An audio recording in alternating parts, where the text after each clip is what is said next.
കേരളം സിംഗപ്പൂരാകുമോ അതോ അദാനി കൊള്ള ലാഭം ഉണ്ടാക്കുകയാണ്? കേരളത്തിലേക്ക്, തിരുവനന്തപുരത്തേക്ക്, വിഴിഞ്ഞത്തേക്ക് 13,000 കോടി രൂപയുടെ ഇൻവെസ്റ്റ്മെന്റ് വരുന്നു എന്നൊരു ഭാഗം പറയുന്നു. മറുഭാഗം പറയുന്നു അദാനി പല ശതത്തിന് വേണ്ടി അല്ലെങ്കിൽ പല ഇരട്ടിക്കായി തന്റെ ഷെയറുകൾ വിൽക്കുകയാണ്, അതുകൊണ്ട് കേരളത്തിന് ലാഭമൊന്നുമില്ല. MSC എന്ന് പറയുന്ന ലോകത്തിലെ ഏറ്റവും വലിയ കപ്പൽ കമ്പനി നമ്മുടെ വിഴിഞ്ഞത്ത് അദാനിയുടേതായ 49% സ്റ്റേക്ക് 13,000 കോടി രൂപയ്ക്കാണ് മേടിച്ചത്. കേരളം സിംഗപ്പൂരാകുന്നു, തിരുവനന്തപുരം സിംഗപ്പൂരാകുന്നു എന്ന് പറയുന്ന വിഭാഗവും നേരെ മറിച്ച് കൊള്ളലാഭമാണ് ഒരു പക്ഷെ എടുക്കുന്നത്, ഗവൺമെന്റ് കൺട്രോൾ കുറെ കൂടെ ശക്തമായിട്ട് വേണം എന്ന് പറയുന്ന രണ്ട് ഭാഗങ്ങളുമുണ്ട്. ഞാൻ രണ്ടു പേരുടെയാണ് എടുത്തിരിക്കുന്നത്. വളരെ ആഴമേറിയ ഒരു വിഷയമാണ്. ഒരുപക്ഷെ നമ്മുടെ മാധ്യമങ്ങളിൽ ന്യൂസിന്റെ ഏറ്റവും മുതിർന്ന, ഏറ്റവും റെസ്പെക്ടബിൾ ഫിഗേഴ്സിൽ ഒരാളായ ശ്രീ ഉണ്ണി ബാലകൃഷ്ണൻ സാറിന്റെയാണ് ഒന്ന്. രണ്ട്, ആധുനിക കാലത്തെ ഏറ്റവും മികച്ച കോണ്ടന്റ് ക്രിയേറ്റേഴ്സിൽ ഒന്നായ ശ്രീ ഷാരിഖ് സംസുദ്ദീൻ. അദ്ദേഹത്തിന്റെ പ്രസക്തി, അദ്ദേഹത്തിന്റെ കോണ്ടന്റ് കാണുന്നവർക്കറിയാം. Is an expert in this. പക്ഷെ അതോടൊപ്പം നമ്മുടെ ഇപ്പോഴത്തെ മുഖ്യമന്ത്രി, അന്നത്തെ പ്രതിപക്ഷ നേതാവ് ശ്രീ VD സതീശൻ തന്റെ ക്യാമ്പയിന് ഊർജം പകരാൻ ഷാരിഖിനാണ് ഒരു ഇന്റർവ്യൂ കൊടുത്തതെന്ന് നമ്മളെല്ലാം കണ്ടിട്ടുണ്ട്. ഗംഭീരമായി VD സതീശൻ സംസാരിക്കുകയും ചെയ്തിരുന്നു. ആരാണ് ഇതിൽ ശരി, ഏത് ഭാഗത്താണ് കൂടുതൽ ന്യായം, സത്യം എന്താണ് തുടങ്ങിയ കാര്യങ്ങളാണ് നമ്മൾ നോക്കുന്നത്. ഇത് നമ്മൾ എല്ലാവരും അറിഞ്ഞിരിക്കേണ്ട കാര്യമാണ്. വേറൊന്നും കൊണ്ടല്ല, നമ്മുടെ പിള്ളേരുടെ ഭാവിയെയും, പ്രത്യേകിച്ച് ഞാൻ തിരുവനന്തപുരത്തുകാരനായതുകൊണ്ടും തിരുവനന്തപുരത്തെ ഇഷ്ടപ്പെടുന്ന ആളായതുകൊണ്ടും തിരുവനന്തപുരത്തിന്റെ ഭാവിയും കേരളത്തിന്റെ ഭാവിയും ഇതുകൊണ്ട് മാറി മറിയുമോ തുടങ്ങിയ കാര്യങ്ങളാണ് നോക്കുന്നത്. നമുക്ക് ആദ്യം ഉണ്ണി ബാലകൃഷ്ണൻ സാറിന്റെ നിലപാട് നോക്കാം, എന്നിട്ട് ഷാരിഖിന്റെ നിലപാട് നോക്കാം, എന്നിട്ട് എന്റെ നിലപാട് എന്താണെന്ന് പറയുകയും ചെയ്യാം. അതായത് നമ്മുടെ നാട്ടിൽ ഞാൻ രാവിലെ രണ്ട് വിഷയങ്ങൾ ഇരുന്ന് പഠിക്കുകയായിരുന്നു. എന്താണ് ഇതിലെ ഒരു സത്യാവസ്ഥ? പല ആൾക്കാരും വ്യത്യസ്ത ആംഗിളുകൾ പറയുന്നു. ഇതിലെ ഒരു 100% നിഷ്പക്ഷമായ സത്യം എന്താണ്? രണ്ട് സൈഡിന്റെയും വാദം എന്താണ്? ഗൗതം അദാനിയെ കേരളത്തിന്റെ പങ്കാളി എന്ന് വിശേഷിപ്പിച്ചത് തരാതരം പോലെ കാര്യങ്ങൾ പറയുക എന്നത് രാഷ്ട്രീയക്കാരുടെ രീതിയാണ്. എന്തുമാകട്ടെ, അതൊക്കെ പഴയ കഥയാണ്. അതേക്കുറിച്ചൊന്നുമല്ല സർജിക്കൽ സ്ട്രൈക്കിന് പറയാനുള്ളത്. നോക്കൂ, ഇപ്പോൾ വിഴിഞ്ഞം വീണ്ടും വാർത്താ പ്രാധാന്യം നേടിയിരിക്കുകയാണ്. അത് വിഴിഞ്ഞം തുറമുഖത്തിന്റെ ഓഹരി വിൽക്കുന്നതുമായി ബന്ധപ്പെട്ടാണ്. ആരാണ് ഓഹരി വിൽക്കുന്നത്? ഗൗതം അദാനി. ആരാണ് ആ ഓഹരികൾ വാങ്ങാൻ പോകുന്നത്? അതൊരു European company, Mediterranean shipping company അഥവാ MSC. എത്ര ശതമാനം ഓഹരിയാണ് വിൽക്കുന്നത്? 49%. എത്ര കോടി രൂപയ്ക്കാണ് വിൽക്കുന്നത്? 13,220 കോടി രൂപയ്ക്ക്. ഇത്രയും നമുക്കറിയാം. ഇതിലാണ് ഇപ്പോൾ വിവാദമുണ്ടായിരിക്കുന്നത്. അപ്പോൾ എന്താണ് ആദ്യത്തെ ചോദ്യം? നോക്കൂ, ഇന്നലെ പ്രതിപക്ഷ നേതാവ് പിണറായി വിജയൻ നിയമസഭയിൽ ഒരു ചോദ്യം ചോദിച്ചു. ഈ ഓഹരി കച്ചവടത്തെ കുറിച്ച് സംസ്ഥാന സർക്കാരിന് എന്തെങ്കിലും അറിവുണ്ടോ? അതായിരുന്നു ചോദ്യം എന്ന് പറയുന്നത്. സംസ്ഥാന സർക്കാരിനാണ് യഥാർത്ഥത്തിൽ വിഴിഞ്ഞം തുറമുഖത്തിന്റെ ഉടമസ്ഥാവകാശം എന്ന് പറയുന്നത്. നമ്മുടെ കടലും നമ്മുടെ കടൽ തീരവുമാണ്. അത് നമ്മുടെ സ്വന്തമാണ്. അവിടെ തുറമുഖം പണിയാൻ വന്നിരിക്കുന്ന ഒരു കരാറുകാരൻ മാത്രമാണ് ഗൗതം അദാനി. അതുകൊണ്ട് ഈ സംസ്ഥാനത്തെ സർക്കാർ ഈ ഓഹരി കച്ചവടത്തെ കുറിച്ച് അറിഞ്ഞേ മതിയാകൂ. ഓഹരി ആർക്കാണെങ്കിലും സർക്കാരിന്റെ അനുമതിയോടുകൂടി മാത്രമേ നടത്താൻ പാടുള്ളൂ. അത് കൃത്യമായി കരാറിൽ വ്യവസ്ഥ ചെയ്ത്. അതുകൊണ്ടാണ് പിണറായി വിജയൻ ഇന്നലെ ആ ചോദ്യം നിയമസഭയിൽ ചോദിച്ചത്. എന്തായിരുന്നു തുറമുഖ വകുപ്പ് മന്ത്രി കൂടിയായ മുഖ്യമന്ത്രിയുടെ മറുപടി? ഓഹരികൾ കച്ചവടം ചെയ്യാൻ തീരുമാനിച്ച കാര്യം സർക്കാരിനെ അദാനി ഗ്രൂപ്പ് അറിയിച്ചിട്ടില്ല. ഇതായിരുന്നു VD സതീശൻ പറഞ്ഞ മറുപടി. അക്കാര്യം പത്രങ്ങളിൽ വായിച്ചാണ് താൻ അറിഞ്ഞതെന്ന് കൂടി മുഖ്യമന്ത്രി പറഞ്ഞിട്ടുണ്ട്. കേട്ടോ, ഇന്നലെയാണ് ഈ ചർച്ച സഭയിൽ നടന്നത്. ദോഷം പറയരുതല്ലോ. ഇന്നലെ വൈകിട്ട് തന്നെ മുഖ്യമന്ത്രിക്കും തുറമുഖ സെക്രട്ടറിക്കും അദാനി ഗ്രൂപ്പ് കൃത്യമായി കത്തയച്ചു. MSCക്ക് ഓഹരി വിൽക്കാൻ തീരുമാനിച്ചിട്ടുണ്ട് എന്നാണ് അവർ അറിയിച്ചിരിക്കുന്നത്. ഇനിയിപ്പോൾ പന്ത് സർക്കാരിന്റെ കൂട്ടിലാണല്ലോ. അതിലേക്ക് വരും മുമ്പ് മറ്റു ചില കാര്യങ്ങൾ കൂടി നമുക്കൊന്ന് പരിശോധിക്കേണ്ടതുണ്ട്. ഈ രാജ്യത്തെ ഒരു കമ്പനിക്ക് ഇവിടുത്തെ കമ്പനികളുമായോ അല്ലെങ്കിൽ പുറത്തുള്ള കമ്പനികളുമായോ ഓഹരി പങ്കാളിത്തമോ ഓഹരി കൈമാറ്റമോ നടത്തണമെങ്കിൽ സെബിയുടെ അനുമതി വേണം. കേട്ടോ, എന്താണ് ഈ സെബി എന്ന് പറയുന്നത്? Securities and exchange board of India. അതാണ് സെബി. അതൊരു കേന്ദ്ര സർക്കാർ സ്ഥാപനമാണ്. അവരാണ് ഈ ഓഹരി ഇടപാടുകളുടെ എല്ലാം റെഗുലേറ്ററി അതോറിറ്റി എന്ന് പറയുന്നത്. ആദ്യം അദാനി ഗ്രൂപ്പ് വളരെ രഹസ്യമായി ചെയ്തത് സെബിയുടെ അനുമതി നേടുക എന്നുള്ളതായിരുന്നു. അത് അവർ നേടുകയും ചെയ്തിട്ടുണ്ടെന്നേ. ഒരു കേന്ദ്ര സർക്കാർ അനുമതി എന്നൊക്കെ പറയുന്നത് ഗൗതം അദാനിക്ക് വളരെ നിസ്സാരമാണെന്ന് നമുക്കറിയാമല്ലോ. എല്ലാവർക്കും അറിയുന്നത് പോലെ ആരും അത് മറച്ചു വെച്ചിട്ട് കാര്യമില്ല. നരേന്ദ്രമോദിജിയുടെ സ്വന്തം ആളാണ് അദാനി, അദാനിയുടെ സ്വന്തം ആളാണ് നരേന്ദ്രമോദിജി. എല്ലാ കാലത്തും കോൺഗ്രസിനും BJPക്കും ഒക്കെ അതേപോലെ കോർപ്പറേറ്റ് മേഖലയിലെ, ബിസിനസ് മേഖലയിലെ ആൾക്കാർ, ടാറ്റയും ബിർളയും അംബാനിയും അദാനിയും ഒക്കെ അതിന്റെ ഭാഗമാണ്. അവർക്ക് രാഷ്ട്രീയം എന്നതിനേക്കാൾ അവർക്ക് രാഷ്ട്രീയമോ വർഗീയതയോ സാമുദായികതയോ ഒന്നുമല്ല, അവരുടെ ബിസിനസ് താല്പര്യങ്ങൾ പ്രൊട്ടക്ട് ചെയ്യാൻ.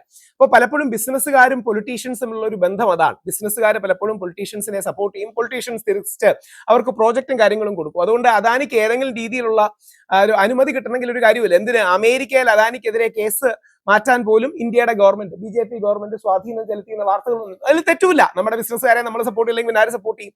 അപ്പോ അതിനൊരു ലിമിറ്റ് മതി, ചില ലക്ഷ്മണരേഖകൾ മാത്രം മതി. അതോടെയാണ് യഥാർത്ഥത്തിൽ ഈ വാർത്ത പുറത്തേക്ക് വരുന്നത്. ആ വാർത്ത ലീക്ക് ചെയ്യുന്നത് അദാനി ഗ്രൂപ്പ് തന്നെയാണ്, ഒരു സംശയവും വേണ്ട. ആ വാർത്ത പുറത്തു വരേണ്ടത് യഥാർത്ഥത്തിൽ അദാനി ഗ്രൂപ്പിന്റെ ആവശ്യമായിരുന്നു. അതിൽ അവർ കാണിക്കുന്ന ഒരു തന്ത്രമുണ്ട് കേട്ടോ.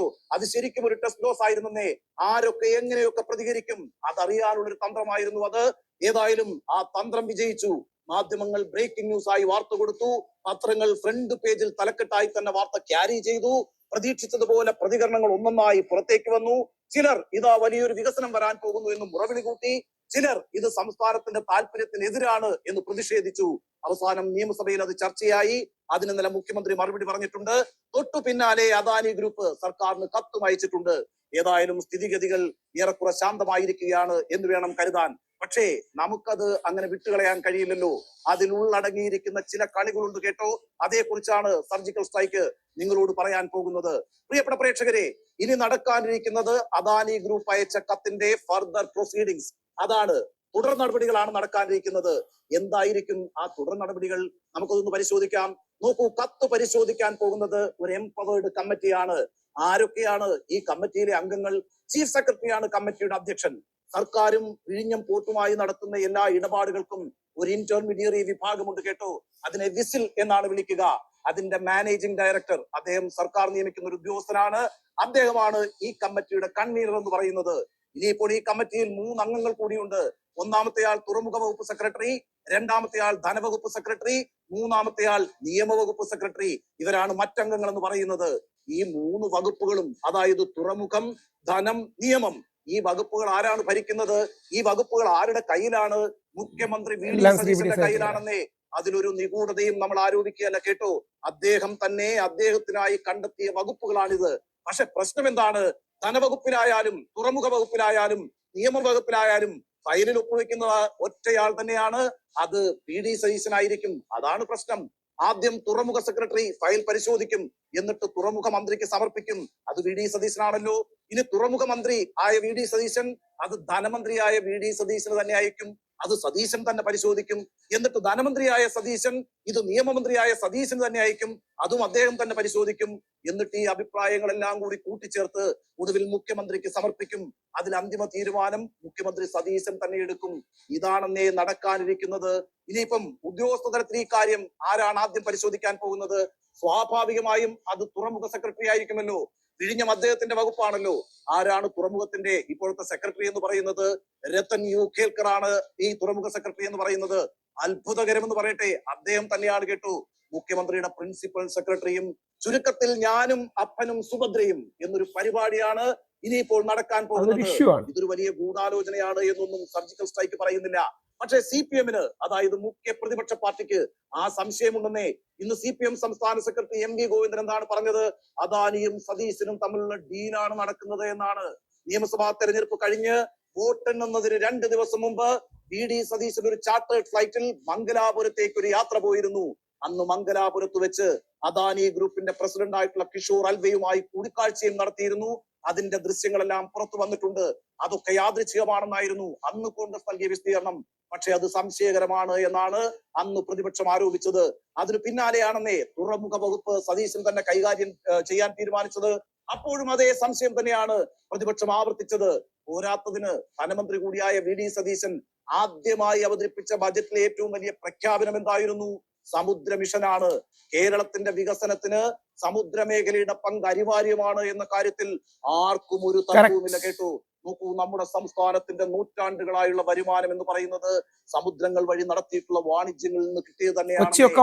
കോഴിക്കോടായാലും കൊടുങ്ങല്ലൂരായാലും ആലപ്പുഴ ആയാലും കായംകുളമായാലും കൊല്ലമായാലും കൊച്ചി ആയാലും നമ്മുടെ മാത്രമല്ല കേട്ടോ, രാജ്യത്തിന്റെ തന്നെ വലിയ വരുമാന മാർഗമായിരുന്നു ഈ തുറമുഖങ്ങളെല്ലാം. ഇന്ന് കേരളത്തിൽ ഏതാണ്ട് 600 കിലോമീറ്റർ തീരദേശമുണ്ട്. ബ്ലൂ എക്കോണമി തന്നെയാണ് നമ്മളെ സംബന്ധിച്ച് മുന്നോട്ട് പോകാനുള്ള വഴി. അതുകൊണ്ട് സമുദ്ര മിഷനെ സർജിക്കൽ സ്ട്രൈക്ക് പൂർണ്ണമായും പിന്തുണയ്ക്കുകയാണ് ചെയ്യുന്നത്. പക്ഷേ അതിന്റെ നടത്തിപ്പിനെ കുറിച്ച് ഉയർന്നു വന്നിട്ടുള്ള സംശയങ്ങളുണ്ടല്ലോ, അത് ലളിതമായി തള്ളിക്കളയാൻ കഴിയില്ല. ഇതാ കേരളത്തിലേക്ക് ഒരു വലിയ വിദേശ നിക്ഷേപം വന്നിരിക്കുന്നു, അതിനെ തുരങ്കം വെക്കാനുള്ള നീക്കമാണ് ഇതിനെയൊക്കെ എതിർക്കുന്നവർ ചെയ്യുന്നത്. അങ്ങനെ ഒരു മുറവിൽ നടക്കുന്നുണ്ട് കേട്ടോ. വരുന്നത് 13,220 കോടി രൂപയാണല്ലോ. പക്ഷെ ആ പണം ആർക്കാണ് കിട്ടുന്നത്? കേരളത്തിലാണോ? അല്ല, ആ പണം കിട്ടുന്നത് അദാനിക്കാണെന്നേ.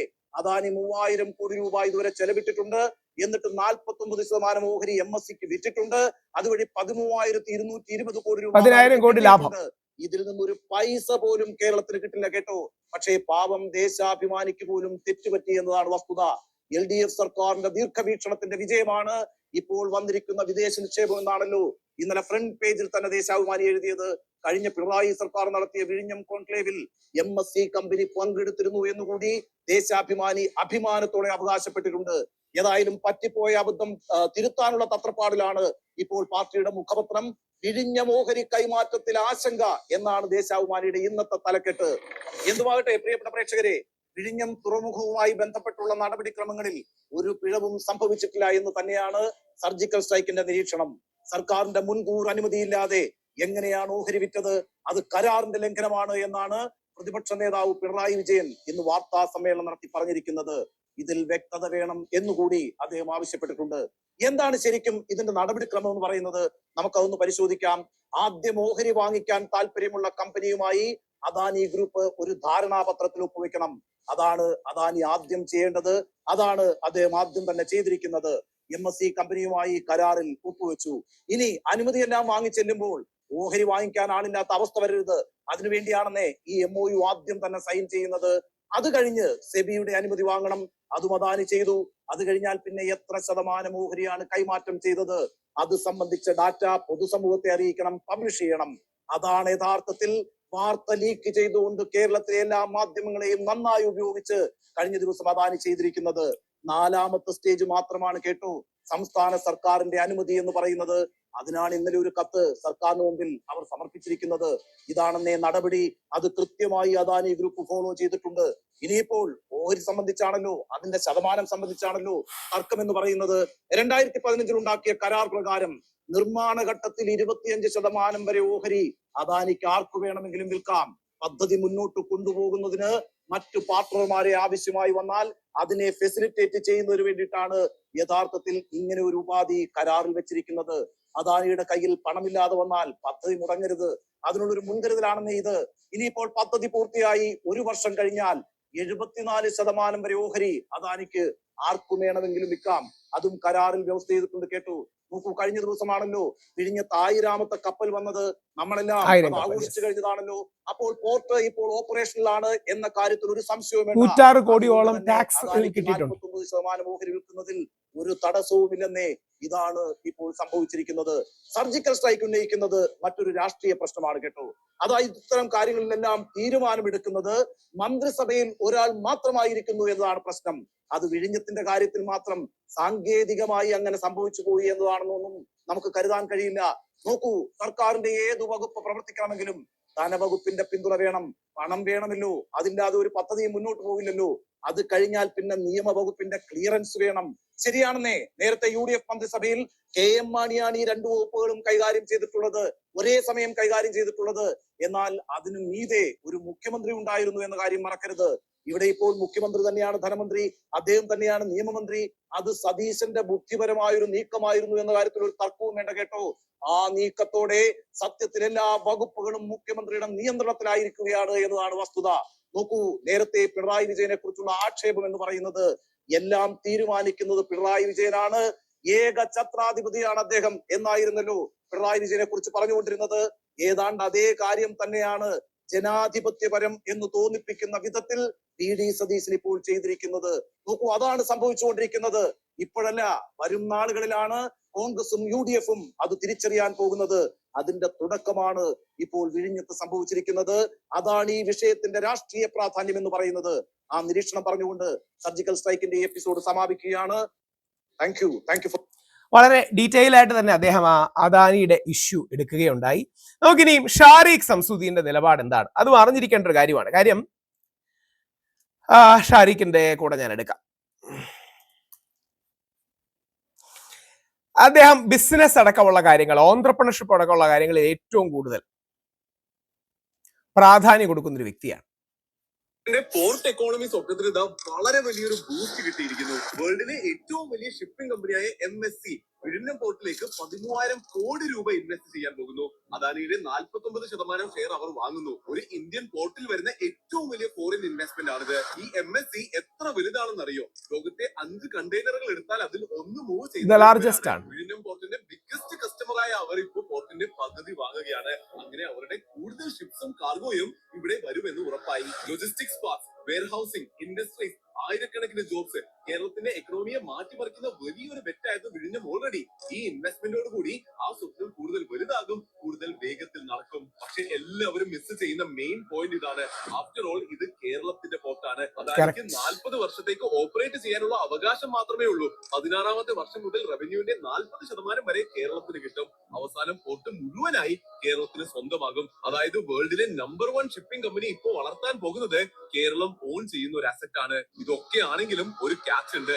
MSCയും അദാനിയും ഇതുവരെ ഫോർമലി കേരള ഗവൺമെന്റിനെ അപ്രോച്ച് ചെയ്തിട്ടില്ല. സ്റ്റേറ്റിന്റെ അപ്രൂവൽ കിട്ടിയാൽ മാത്രമേ ഇതൊക്കെ നടക്കുള്ളൂ. അപ്പൊ എന്ത് നടക്കുമെന്ന് നമുക്ക് ക്ലോസ്ലി വാച്ച് ചെയ്യാം. Hoping for the best. അതിശക്തം. അതിൽ എന്റെ അഭിപ്രായം, അതായത് നമ്മുടെ ഉണ്ണി ബാലകൃഷ്ണൻ സാർ അതിന്റെ മറു പെർസ്പെക്റ്റീവ് പറയുകയുണ്ടായി. പക്ഷെ അദ്ദേഹവും പറയുന്നത് പ്രൊസീജിയർ വളരെ കൃത്യമായിട്ട് തന്നെയാണ് അവർ ഫോളോ ചെയ്തിരിക്കുന്നത്. അപ്പൊ സമൂഹത്തിൽ പലപ്പോഴും അദാനിക്ക് കൊള്ളലാഭം ഉണ്ടാകുകയാണെന്നുള്ള സംശയമുണ്ട്. തീർച്ചയായും ഇവർ പുണ്യത്തിന് വേണ്ടിയല്ലല്ലോ, ലാഭത്തിന് വേണ്ടി തന്നെയാണ് കേരളത്തിലേക്ക് അല്ലെങ്കിൽ ഏത് ബിസിനസ്സും ചെയ്യുന്നത്. നമുക്ക് അതിൽ നിന്ന് അനുമാനിക്കാൻ കഴിയുന്ന ഒരു കാര്യമേ ഉള്ളൂ. ഈ രണ്ടുപേരും പറഞ്ഞതിലെ ചില എലിമെന്റ്സ് വളരെ വളരെ പ്രസക്തവുമാണ്. ലോകത്തിലെ ഏറ്റവും വലിയ MSC കേരളത്തിലേക്ക്, മെഡിറ്ററേനിയൻ ഷിപ്പിംഗ് എന്ന് പറയുന്ന വേൾഡിലെ തന്നെ ഏറ്റവും വലിയ ഒരു കമ്പനി കേരളത്തിലേക്ക് വരുമ്പോൾ അതിനെ നമ്മൾ സ്വാഗതം ചെയ്യുകയാണ് ചെയ്യേണ്ടത്. കേരളത്തിന്റെ, തിരുവനന്തപുരത്തിന്റെ, വിഴിഞ്ഞത്തിന്റെ ഭാവി തന്നെ മാറ്റിയെടുക്കാൻ കഴിയുന്നതാണ്. അദാനിക്കടക്കം അതിൽ ലാഭം ഉണ്ടാകും. തീർച്ചയായും ലാഭത്തിന് വേണ്ടിയാണല്ലോ, പൊതുമേഖലാ സ്ഥാപനങ്ങളെ പോലെ അല്ല അവർ ചെയ്യുന്നത്. പക്ഷേ നമ്മുടെ നാട്ടിന്റെ മുമ്പോട്ടുള്ള പ്രയാണത്തിന് അത്തരം കാര്യങ്ങൾ ആവശ്യമാണ്. അതൊരു ക്യാപിറ്റലിസ്റ്റിന്റെ മോഡൽ തന്നെയാണ്. ഇനി MSC വരുമ്പോഴും അവർ നമ്മുടെ ഇപ്പൊ ഒരു സിംഗപ്പൂർ മോഡൽ, സിംഗപ്പൂർ ശരിക്കും പോർട്ട് കൂടി ഉള്ളതുകൊണ്ടാണ്, പോർട്ടും മാനുഫാക്ചറിങ് ഉള്ളതുകൊണ്ടാണ് സിംഗപ്പൂർ ഈ രീതിയിൽ വലുതായത്. അപ്പോൾ ആ രീതിയിലേക്ക് കേരളവും തിരുവനന്തപുരവും പോകാൻ ചാൻസ് ഉണ്ട്. ശ്രീ സതീശന്റെ ബ്ലൂ എക്കോണമി എന്ന് പറയുന്ന ആശയം ഗംഭീരമാണ്. പക്ഷേ ശ്രീ ഉണ്ണി ബാലകൃഷ്ണൻ സാർ പറഞ്ഞതുപോലെ ഒരു ചെക്ക് ആൻഡ് ബാലൻസ് ആവശ്യമാണ്. കാര്യം അമിതാധികാരം ഒരു വ്യക്തിയിലേക്ക് കേന്ദ്രീകൃതമാകരുത്, എന്നാൽ അദ്ദേഹത്തിന് സ്പീഡും വേണം. ഈ ബാലൻസിലാണ് എല്ലാ രാജ്യങ്ങളും നിലനിൽക്കുന്നത്. അതുകൊണ്ട് എന്തായാലും കേരളം സിംഗപ്പൂരായി മാറട്ടെ. അദാനി തീർച്ചയായും ലാഭം ഉണ്ടാക്കും, സംശയമൊന്നുമില്ല. ലാഭം ഉണ്ടാക്കട്ടെ, മികച്ച കമ്പനികൾ വരട്ടെ, MSC വരട്ടെ. പക്ഷെ അതിലൂടെ വിഴിഞ്ഞവും തിരുവനന്തപുരവും കേരളവും കൂടുതൽ കൂടുതൽ അഭിവൃദ്ധി പ്രാപിക്കട്ടെ എന്നതാണ് എൻ്റെ പ്രാർത്ഥന. എന്താണ് നിങ്ങളുടെ അഭിപ്രായം ഇതിൽ? കേരളം സിംഗപ്പൂർ ആകുമോ? തീർച്ചയായിട്ടും നിങ്ങൾക്ക് നിങ്ങളുടെ കമന്റ്സ് ചെയ്യാം, നോക്കാം.